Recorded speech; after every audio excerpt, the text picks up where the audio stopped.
you can make an argument, and I've heard many people say, let me tell you what's going to happen in the future. I think anyone who tells you that should be arrested. I mean that.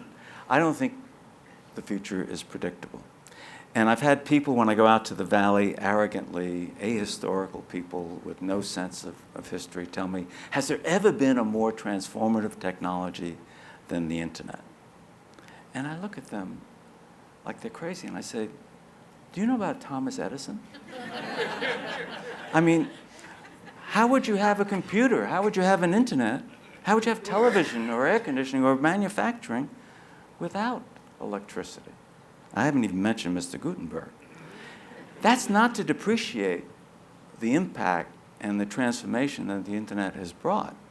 It's just to put things in perspective.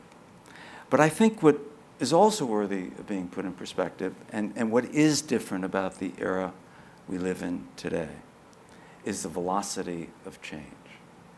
Never before have we lived in a period where things change so rapidly and change and upend all of our lives. Just think about it. I mentioned what didn't exist in 1998. Well, it took the telephone 70 years, 7 decades, to reach 50% of the American people. It took electricity 5 decades to reach 50% of the American people. It took television a little over 3 decades to reach 50% of the American people. It took the internet 9 years.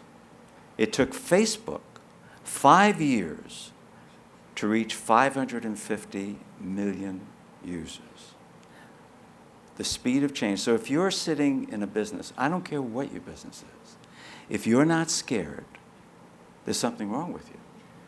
Of course, you should be scared. And when you spend time with executives, traditional media company executives, and you go back for that second and third interview, as I've done, you scratch that surface and they're scared.